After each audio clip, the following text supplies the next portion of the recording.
வணக்கம். ஆஸ்ட்ரோவேலின் நல்ல நேரம் நிகழ்ச்சியின் சார்பாக அத்துணை சப்ஸ்கிரைபர்களையும் எல்லா அன்பு உள்ளங்களையும் எனது நண்பர்களையும் வருக வருக என வரவேற்பதில் பெருமகிழ்ச்சி கொள்கிறேன். இறைவணக்கத்தை எங்கூட சேர்ந்து எல்லாரும் சொல்லுங்க. வக்ரதுண்ட மகாகாய சூரியகோடி சமப்பிரபக அவிக்னம் குருமே தேவ சர்வகாரியேஷு சர்வதா. தென்னாட்டுடைய சிவனே போற்றி, என் நாட்டவர்க்கும் இறைவா போற்றி. நண்பர்களே, உங்கள் அத்துணை பேரையும் இந்த புதிய காணொலியில் சந்திக்கிறது மிக்க மகிழ்ச்சி தருகிறது. இந்த வீடியோவை பார்த்து கொண்டு இருக்கக்கூடிய அனைத்து நேயர்களும் நல்ல உடல் ஆரோக்கியம் பெற்று மன நிம்மதியுடன் அருமையான வாழ்க்கையை வாழ எல்லாம் வல்ல இறைவனை வேண்டி அமைகிறேன். இந்த வீடியோ உங்களுக்கு கடைசி வரைக்கும் பாருங்கள். பிடிச்சிருந்ததுன்னா ஃப்ரெண்ட்ஸ், ஃபேமிலிஸ் அண்ட் ரிலேட்டிவ்ஸ்க்கு ஷேர் பண்ணி, லைக் பண்ணி, கமெண்ட் பண்ணி, எல்லாத்தோட முக்கியமானது சப்ஸ்கிரைப் பண்ணுங்கள். ஆரோக்கியமான கமெண்ட்ஸை என்றைக்குமே நாங்கள் வரவேற்கிறோம். இந்த வீடியோவுடைய தலைப்பு சனி பகவான். சனி பகவான் தரக்கூடிய பல யோகங்கள் இருக்குது. அதில் ரொம்ப முக்கியமானது சசமகா யோகம்னு பேர். இந்த சசமகா யோகம் என்பது ஜோதிட சாஸ்திரத்தில் இருக்கக்கூடிய டாப் 5 யோகத்தில் இருக்கக்கூடிய ஒரு யோகமாகும். அந்த யோகத்திற்கு பேர் பஞ்சமகா புருஷ யோகங்கள்னு பேர். அதில் சசமகா யோகம் பெற்ற ஜாதகங்கள் ரொம்ப ரேர் ஆஃப் த ரேரஸ்ட். இந்த சசமகா யோகம் என்பது மனிதனை ரொம்ப விளிம்பு நிலையில் இருக்கக்கூடிய ஒரு மனிதனை உச்சாணி கொம்பில் போய் உட்கார வச்சோம். எல்லாமே கொடுத்துருவாங்க. அதிகாரம், பணம், பேர், புகழ். சனி பகவான் இல்லாமல் ஒரு மனிதன் புகழ் பெறவே முடியாது. எந்த கிரகத்துடைய ஆதரவு இருந்தாலும் சனியினுடைய ஆதரவு இல்லாமல் ஒரு மனிதனானவர் ஃபெமிலியாரிட்டி, பாப்புலாரிட்டி, மக்கள் செல்வாக்கு, மக்களை புல் பண்ணக்கூடிய அட்ராக்ஷன் இது வரவே வராது. ஆக சனி பகவான் இந்த யோகத்தை சில ராசிக்காரர்களுக்கு குறிப்பாக தரும் பொழுது அந்த யோகமானது பல மடங்கு வேலை செய்யும். நான் சொன்னேன் உங்களுக்கு, குடிசை வீட்டில் ஒருத்தர் பிறகுறாரு. ஜோதிடத்தில் கிரகங்கள் செய்யக்கூடிய அதிசயங்களில் பல அதிசயங்கள் இருக்கு. பிறக்கும் போது தன்னுடைய தந்தை இறந்து போகிறாரு. அம்மா மட்டும்தான் வீட்டு வேலை செஞ்சு அந்த பையனை காப்பாற்றுறாங்க. அடுத்த வேளை சாப்பாட்டுக்கு பிரச்சனை. பழைய சாதம், கஞ்சி இதை குடித்து வளர்றாரு. அருகாமையில் இருக்கக்கூடிய அரசு சிறுவர் பள்ளியில் போய் படிக்கிறாரு. ரொம்ப ஏழ்மையுடைய உச்ச கட்டம் தாண்டவம் ஆடுது. சின்ன சின்ன வேலைகளுக்கு போகிறார் படிச்சுக்கிட்டே.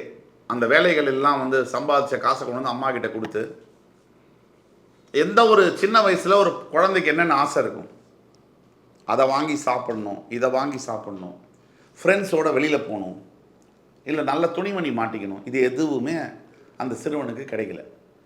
இது அதே சிறுவன் தான். இப்போது அவருக்கு ஒரு 18 வயசு நெருங்குது. எங்கேயோ கடனை வாங்கி இருந்த நிலபுலத்தெல்லாம் விற்று கஷ்டப்பட்டு எங்கேயோ வட்டிக்கு கடன் வாங்கி அவங்க அம்மா அந்த குழந்தைய படிக்க வைக்கிறாங்க. 18 வயசு நெருங்கும் போது அந்த பையன் வாழ்க்கை விஸ்வரூபம் எடுக்க தொடங்குது. அந்த பையன் இந்தியாவுடைய one of the most competitive எக்ஸாம்ஸை கிளியர் பண்ணுறான். கிளியர் பண்ணி ஒரு மிகப்பெரிய அரசு அதிகாரியாக உருவெடுக்கிறான். உருவெடுத்து வந்த பையன் திடீர்னு பார்த்தீங்கன்னா லைஃப்பில் நீங்கள் ஒரு ஐஏஎஸ் ஆஃபீஸர்லாம் ஆகிட்டீங்கன்னா அந்த டே டு டே லைஃப்னு ஒன்று இருக்கு இல்லையா, அதை பற்றி உங்களுக்கு தெரியுமான்னு தெரியல. ஒரு ஐஏஎஸ் ஆஃபீஸருடைய டே டு டே லைஃப் எப்படின்னா, கவர்மெண்ட்டுடைய பங்களா, வெளியில் 2 சென்ட்ரி இருப்பாங்க, எப்பவுமே ரெடியாக 2 கார் நிற்கும். நீங்கள் சொல்கிற மாடல் காரை கூட நீங்கள் வாங்க முடியும். அது தவிர முன்னாடி போலீஸ் வண்டி ஒன்று, பின்னாடி ஒரு போலீஸ் வண்டி, சைரன் போட்ட வண்டி உங்களுக்கு இருக்கும். உங்களுக்கு கீழே மிகப்பெரிய டிபார்ட்மெண்ட்டே இயங்கும். அதில் பல அதிகாரிகள் இருப்பாங்க. ஸ்கேல் 1 லெவல் அதிகாரிகள்லாம் இருப்பாங்க. நீங்கள் எல்லாரும் உங்கள்கிட்ட கை கட்டிட்டு தான் நிற்பாங்க. கவர்னருக்கு அடுத்தபடியாக ஒரு டிஸ்ட்ரிக்டை கண்ட்ரோல் பண்ணக்கூடிய அதிகாரம் collector. Collector is an representative of a governor. இந்த அளவுக்கு பவர் உள்ள ஒரு பொசிஷன். மாவட்ட ஆட்சியருங்கிறது சாதாரணதில்லை. அந்த மாவட்டத்தில் எது நடந்தாலும் எம்எல்ஏக்கு ஈக்குவலான அதிகாரம் கலெக்டருக்கு இருக்குது. அந்த அளவுக்கான அந்த பையன் மாறுறான். சாதாரண பையன். எந்த பையன்? பழைய சாப்பாடு கிடைக்காம பல நாட்கள் வயிறில் ஈரத்துணியை போட்டு பட்டினி கிடந்த பையன். இப்படி சாதாரண மக்கள் அப்படி போக முடியும், மாற முடியும்? இதுக்கு சயின்ஸில் எந்த காரணம் இருக்கா? சயின்டிஃபிக் ரீசன்னால் இப்படி போனார் மேலேன்னு வாய்ப்பே இல்லை, வாய்ப்பு இல்லை ராஜா. இது மாறக்கூடியன்னா ஒரே ஒரு வாய்ப்பு, கிரகம், அவர் பிறந்த கர்மா, அவருடைய தலையெழுத்து, அந்த தலையெழுத்தை தான் ஜாதகம்னு நம்ம சொல்கிறோம். அந்த தலையெழுத்தை, தன் தலையெழுத்தை பற்றி படிப்பது தான் ஜோதிடம். ஜோதிஷம் அப்படிங்கிற வார்த்தை ஜோதிடமாக மாறினது. அப்போது இந்த மாதிரி நடக்கக்கூடிய வாய்ப்புகள் யார் செய்ய முடியும்? அரசு அதிகாரியாக முன்னிலை வகிக்கக்கூடிய பதவிகளில் உட்கார வைக்கிறதுக்கு யாரால முடியும்? 9 கிரகத்தில் ஒரே ஒரு கிரகம் தான் முடியும், சனி பகவான். உலகம் ஃபுல்லாக சனி பகவானை கண்டா ஓடி ஒளிகிறாங்க. எங்கே சனி பிடிச்சிருச்சு, அவனுக்கு வாயில் சனி, இப்படி சொல்கிறாங்க. ஆனால் அந்த சனி தான் ஒரு மனிதனை அவனுடைய வாழ்க்கையில் பக்குவப்படுத்தி அனுபவங்களை கொடுத்து மிகப்பெரிய ஞானத்தை போதித்து அழியா சொத்துக்களை கொடுத்து பதவிகளை கொடுத்து அலங்காரம் செய்து அழகு பார்ப்பது அதே சனி பகவான் தான். அப்படிப்பட்ட சனி பகவான் நான் சொல்லக்கூடிய இந்த 3 ராசிகள் மகரம், கடகம், கன்னி, இந்த ராசிகளுக்கு சில யோகங்களை தரும் பொழுது மிகப்பெரிய யோகமாக அது மாறுகிறது. பொதுவாக சனி பகவான் என்பவர் தொழில் காரகன் என்று அழைக்கப்படுகிறார். இப்போ மருத்துவ படிப்புக்கு சனி பகவான் ஒரு காரகத்துவம் சொன்னால் உங்களால் நம்ப முடியாது, இந்த உண்மை. செவ்வாயும் சனியும் ஒரு ஜாதகருடைய இதில் சுபத்தன்மை அடையாமல் ஒருத்தர் நைஃபை பிடிக்கவே முடியாது. செவ்வாயும் சனியும் நல்ல வலுப்பெற்றிருக்காங்க, ஸ்ட்ரென்தண்டாக இருக்காங்க. சுபத்துவத்தில் ஸ்ட்ரென்தண்டாக இருந்தால் மருத்துவர், அதுவே பாவத்துவத்தில் ஸ்ட்ரென்தண்டாக இருந்தால் அதே கத்தியை வாங்கி கொலை பண்ணுறாரு. இவ்வளவுதான் வித்தியாசம். 2 பேரும் கத்தியை தான் பிடிக்கிறாங்க. சனியும் செவ்வாயும் சேர்ந்து அதிகப்படியான சுபத்துவத்துடன் இருக்கும்போது உயிரை காப்பாற்றக்கூடிய டாக்டர், அதிக பாவத்துவத்தில் ஸ்ட்ரென்தண்டாக இருக்கும் போது உயிரை வாங்கக்கூடிய கொலையாளி. இவ்வளவுதான். அப்போ சனி பகவான் தொழிலில் லாபம் பாதகம் இதையெல்லாம் கொடுக்கக்கூடியவர் தான் சனி பகவான். அப்படிப்பட்டவர் மகர ராசியின் அதிபதியாகவும் கூட வருகிறார். அவர் மகர ராசியுடைய பாக்யஸ்தானம் என்று சொல்லக்கூடிய கன்னி ராசியில் இருக்கும் பொழுது உங்கள் சுய ஜாதகத்தில் பாக்கியத்தில் சனி இருக்கும்பொழுது ஒரே ஒரு டிஸ்அட்வான்டேஜ் இருக்குங்க. உங்கள் அப்பாவுக்கும் உங்களுக்கும் சுத்து போட்டாலும் ஒத்து வராது. ஆனால் உங்களுடைய தனிப்பட்ட வாழ்க்கையில் தன்னிச்சையாக சுயேச்சையாக ஒரு ஆலமரம் போல் விருட்சத்தை ஏற்படுத்தக்கூடிய அளவில் நீங்கள் ஜெயித்து காட்டுவீர்கள். அது எப்படின்னா, ஒரு 25-30 வயசுக்கு மேலே சனியுடைய திசை உங்களுக்கு வருமானால், இல்லை சனி திசையை நீங்கள் நெருங்க போகிறீங்கன்ற மாதிரி இருக்கீங்கன்னா, இப்போ நீங்கள் மகரத்தில் எடுத்தீங்கன்னா உத்திராடம், திருவோணம், அவிட்டம் செவ்வாய் நட்சத்திரத்தோடு முடியுது.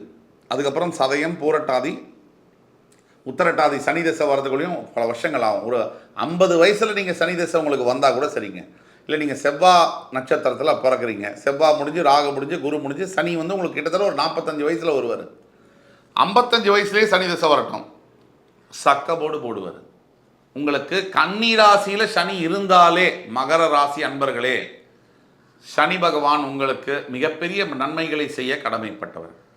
அதே மாதிரி கடகராசிக்கு சனி பகவான் எப்படி நல்லது செய்வார்? கடகராசிக்கு தொழில் ஸ்தானத்துக்கு எல்லாருக்குமே தொழில் காரகன் சனி பகவான் தான்.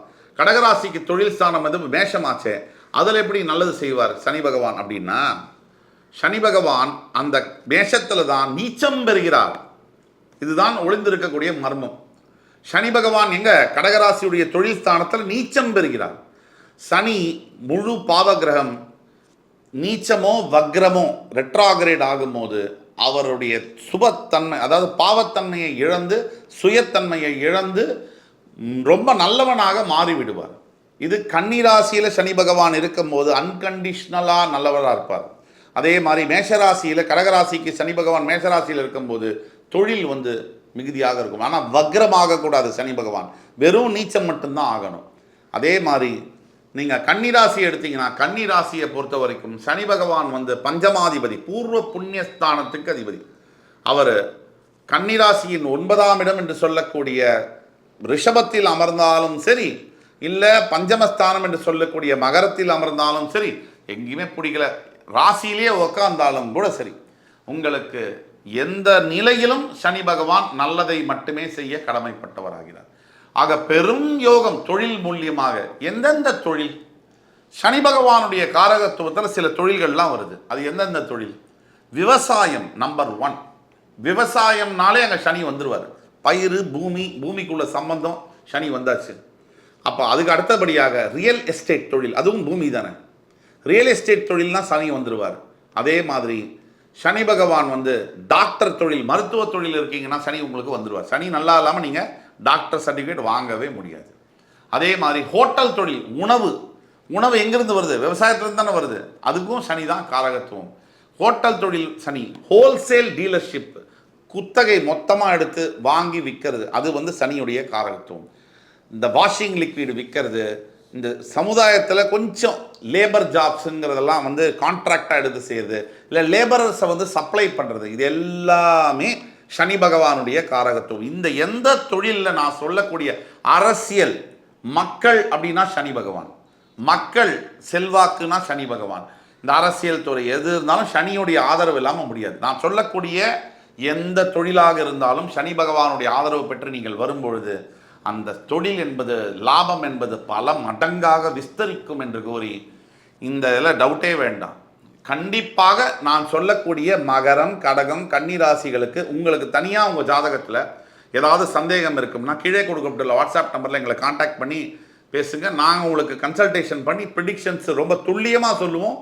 உங்களுக்கு உங்களுடைய எதிர்காலத்தில் சனி பகவான் எந்த மாதிரியான பலனை செய்ய கடமைப்பட்டவர் என்பதை சொல்லி, அதே மாதிரி உங்கள் வாழ்க்கையில் மிகப்பெரிய மாற்றங்கள் நிகழுமா இல்லையா அதை பற்றி தெளிவாக நாங்கள் சொல்லிடுவோம். அதை நீங்கள் அப்பாயின்மெண்ட் வாங்கிட்டு தான் பார்க்கணும். ஆன்லைனில் தான் அப்பாயின்மெண்ட்டு. ஆக அடுத்து வரும் காணொலியில் என் அன்புமிக்க மகரம், கடகம், கன்னிராசி நேயர்களே, உங்கள் அத்துணை பேரையும் மறுபடி சந்திக்கும் வரை உங்களிடமிருந்து விடைபெறுவது உங்கள் சுபாஷ் பாலகிருஷ்ணன். நன்றி, வணக்கம், வாழ்க வளமுடன்.